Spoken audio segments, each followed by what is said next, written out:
बहुत। और हमें खेद है कि विचारों को जानने के लिए आप लोगों के बहुत पीछे आए हैं और बहुत संघर्ष, जीवन पूरा एक संग्राम है और बिना संग्राम का आप युद्ध या जीत नहीं सकते। इसी परिप्रेक्ष्य में मैं समराइज यानी संक्षेप में ये अपनी बात रखता हूँ।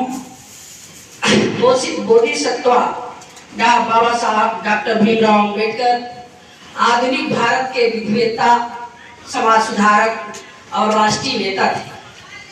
जैसा कि इनका जीवन सभी अवगत हैं कि विषम परिस्थितियों में अपने एक मुकाम हासिल किए हैं। जैसा कि भी तत्कालीन कुछ समाचार वायरल हो रहे हैं कि डॉक्टर विकास दीपकिट इस समय कटघरे में खड़े थे और यही बात एक दिन उनके मुंह से सुने। जैसा कि वो IAS लेवल के कोचिंग देते हैं और उन्होंने बताया कि अम्बेडकर को जानने के लिए आपको लगातार 18 घंटा पढ़ाई करेंगे तब जान पाएंगे। एक दिन मेहनत करके देख लीजिए 18 घंटे में कितना पढ़ जाते हैं आप। वो तो लगातार कोलंबिया विश्वविद्यालय में पढ़ते रहे और ऐसे मुकाम पे पहुंचे कि भारत की नहीं दुनिया की कोई ऐसी किताब नहीं जिसका वो अध्ययन न किए हो, जो बारीकी से ध्यान न दिए हो। सारे चीजों को पढ़कर, शास्त्रों को पढ़कर, वेद वेदांतों को पढ़कर, उपनिषद को पढ़कर, भगवत गीता को पढ़कर, रामायण को पढ़कर जो निचोड़ पाए। और इनके मार्गदर्शन में 3 गुरु महत्वपूर्ण हैं। जैसा कि कुछ भाई न जानते हो लेकिन जानते सभी हैं कि पहले गुरु महात्मा बुद्ध है। उनके सिर्फ पंचशील सिद्धांत कोई पालन कर ले तो उसे हम साष्टांग प्रणाम करेंगे, क्योंकि पंचशील सिद्धांत इतना नियम कठोर है। खीन या महायान भेड़ियों के आने वहां खेल भीड़ तो बहुत रहेगी लेकिन बुद्धि का, विवेक का विकास होना रुक जाता है। लेकिन हीनयान इतनी कठिन रास्ता है कि जहाँ जटिलता को बारीकता से नजर किया जाए तभी अध्ययन उसका करके आप पा सकते हैं कि क्या कठोरता और क्या लचीलापन है। दूसरे गुरु ज्योतिराव फूले जी के मार्गदर्शन किए और इस तरह से उन्होंने जिस तरह शिक्षा अपनी रखी लगातार, सिर्फ इसी बात को कि समाज की एक दायरा बड़ा भारी भाग है, बड़े 3 भाग लगभग बहुत पीछे क्यों। लेकिन हम लोग वर्तमान में यही कहेंगे कि ध्यान रखिए, आप स्वयं पढ़िए तो जरा संविधान पढ़ लिए। अम्बेडकर को जानने के लिए आप पढ़िए, लगातार पढ़िए और इतना पढ़िए कि अपने धर्म की स्थापना के लिए दूसरे धर्म को लात न मारिए, उसको भी आप जानिए कि वास्तव में क्या सच्चाई है। ऐसा नहीं कि रुपया गिरा है दलित बस्ती में तुझे कोई जंगल वाला नहीं उठाता, उसे उठा लेगा क्योंकि वो प्रचलन में, मार्केट में है।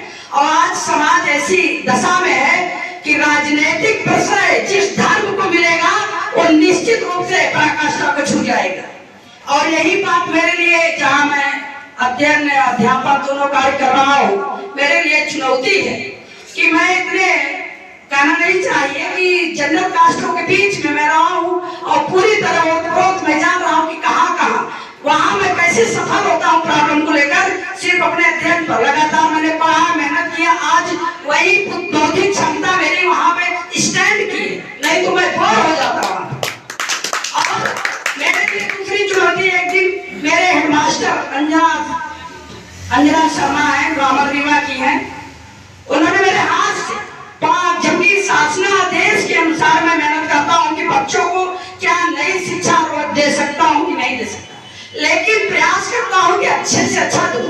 मेरे हाथ से समाचार जो कि सुनाया जाता है बच्चों को, वो मेरे हाथ से ले लेती, कहती है अरे धर्मेंद्र जी आप काहे रोज परेशान रहने दीजिए, कुछ बच्चे बोल देंगे। आज का बच्चा बुलाए, सामने आया और पढ़ नहीं पाया, तब उन्होंने डांटा उसको, मारेंगे तुम्हें, ये करेंगे वो करेंगे। हमने कहा मैम उसमें ही खामियां नहीं, स्वयं में देखिए कौन सी खामियां रह गई है।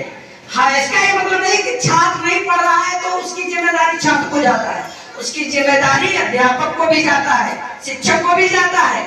और ऐसी दशा में मैं आप लोगों को, मेरे लिए मैं जो चुनौती है वहाँ निषाद, केवट, आदिवासी, गोल, भील और दलित, एससी सारे जातियां बहुत कम मायने में जनरल बच्चे पढ़ते हैं और जनरल बच्चे जो भी एडमिशन कराए हैं वो 2-2 जगह कराए हैं। जब आप अमीर हैं तो निश्चित ही कॉन्वेंट से धराएंगे बच्चों को, और गरीब है तो चुनौती मेरे लिए। मैं अपने सभी बंधु बांधव भाइयों से कहूँगा, अनुरोध है, विनय है, प्रार्थना है, कोई